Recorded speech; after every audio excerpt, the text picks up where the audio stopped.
আমার একজন সেদিন জিজ্ঞেস করতেছে আপনি কি স্যাক খাইছেন জীবনে? খাইছি মানে আমি কড়াকড়ি স্যাক খাইছি। যদি স্যাক না খাইতাম, ছ্যাঁকা যদি খায় যদি আমার শরীরে যদি ঠুসাই না পড়তো, তাহলে কি যে আমি কন্টেন্ট ক্রিয়েটর রয়েছি, হয়তো কি করতাম রান্নাবাড়ির কন্টেন্ট করতাম। আমি কিন্তু সশরীরে এরকম করে কিন্তু সরাসরি কিন্তু নামতাম না, কারণ আমার নামতে দিত না। যদি আমার সেরকম আমার কি সবাই আমার পরিবারের সব কটা মেয়ের যেরকম জায়গায় বিয়ে হয়েছে, যেরকম ফ্যামিলি থেকে সবাই বিরাজ করে, আমার কিন্তু দিত না ভাই, ঠিক আছে, এরকম একটা কন্টেন্ট করতে। তো এই যে আমি এখন মনে করেন ছ্যাঁকা খায় ধোকা খায় ব্যাক হয়েছে দেখেই মনে করেন আমি অবহেলিত বইলেই আমি এরকম একটা কাজ করতে পারি।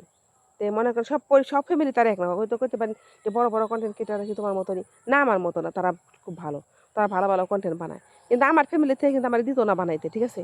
এখন মনে করেন আমার উপরে কারো কোনো নিয়ন্ত্রণ নেই, কারণ আমার মা নাই, বাবা নাই, ঠিক আছে, আমার কোনো গার্জেন নাই, তার জন্য আমি পারতাছি এগুলা করতে, যে কন্টেন্টগুলো করি আমার ভালো লাগে, আমি করি আবল তাবল যা মন চাই করি তা না। তাই আমার যতটা আমি পৃথিবীতে যতটা যা দেখি, যতটা মানুষ করে, যতটা সত্য আমি ততটাই বলি। আমি চেষ্টা করি সত্যতা ফুটায় তোলার জন্য। আর মনে করেন এখন তো বাচ্চাটা কম বাইরে, তার জন্য এই যে বাহিরের ভিডিওগুলো করতে পারি না, কারো উপকার করে মানুষ ভিডিও করে, কত কিছু করে, ওরকম অনেক কিছু ভিডিও আমি করতে পারি ইচ্ছা করলে, কিন্তু আস্তে আস্তে করবো ইনশাল্লাহ। কিন্তু কারণ আমি চাই না অনেকে দেখি যে ওরে বাবারে একজনের পাবলিক পেজে যাইয়া ইসি রে কি করে রে, আল্লাহ আল্লাহ মানবতার ফেরিয়ালা রে, আমি ভাই মানবতার ফেরিয়ালা ওরকম মানবতার ফেরিয়ালা হইতে চাই না। যেরকম মানবতার ফেরিয়ালা কইরা আমি মাসের 2 টাকা দিয়ে সারা পৃথিবী মাসে জানাই দেবো, ওরকম মানবতার ফেরিয়ালা আমি হইতে চাই না। আমি যদি কাউরে কিছু দেই ভাই আমি চুপ পেয়ে দেবো, আমি সারা জীবন যেমন এমন থাকুন, যে বগর বগর করতেছি এই বগর বগরই করুন, ঠিক আছে। যদি আমার পেজটা যদি এই ভিডিওগুলো যদি কোনোদিন ভাইরাল হইব, আর না হলে তবে আমার কিছু করার নেই আছে, আমি তবে চেষ্টা করি কোন। তবে যাদের অনেক অনেক ভিডিও হয়ে যায় তারা পিছনের ভিডিওগুলো কাইটা সামনের ভিডিওগুলো ফিরে আবার করাটাই উচিত, কারণ অত বড় পেজ দেখ কি হয় মানুষের। আমার কিন্তু বিশাল আইডিয়া ছিল, আমি অনেকগুলা কাটছি, অনেক কিছু কাইটা দিছি এই ইয়ে থেকে, জানি না এতে কী হইব, কিছু হয় নাই।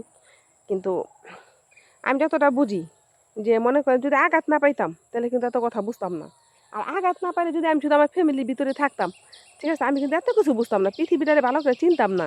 আমি অন্য বাড়িতে যাই, অন্য ফ্যামিলিতে থেকে আঘাত পাইয়া কষ্ট পাইয়া আইসা অন্যের সাথে থাইকা ঘুইরা বইসা দেখা কষ্ট করে কিন্তু আইসা বুঝছি যে পৃথিবীটা কত কঠিন, আর পৃথিবীতে কত কষ্ট আছে। একটা মানুষ একটা মানুষের কত কষ্ট দিতে পারে, একটা মানুষ একটা মানুষের কত অবহেলা করতে পারে, একটা মানুষ একটা মানুষের কত হ্যারাস করতে পারে। তো এগুলি কিন্তু আমি কিন্তু জানতাম না। একটা মানুষ কারোর কেন হরানি হয়, এই যে আমার বাচ্চাটা যখন পেটে ছিল আমি কত কষ্ট করছি রে ভাই, তার কোনো সীমানা নেই, ওগুলা বলার মতো না। ওগুলা বললে একজন অজ্ঞান হয়ে যাবে যদি আমি বলি, ঠিক আছে, কিন্তু বলার মতো না, ওগুলো আমি বলতেও চাই না। আমি চাই না বলতে, কারণ ওগুলা বললে সমস্যা, তার জন্য আমি বলতে চাই না। আর আমি চাই না যে মনে করা হয় আস্তে আস্তে বলবো, বলবো না কেন বলবো, কিন্তু সব কিছু তার বলা যাবে না, কিছু কিছু বলা যাবে, কিছু কিছু বলা যাবে না। তো সব কিছু সবার সাপোর্ট কিন্তু আমি পাইতে চাই, সাপোর্ট পাইতে চাই দেখেই আমি মনে করেন ভিডিওগুলো করি। আসসালামু আলাইকুম।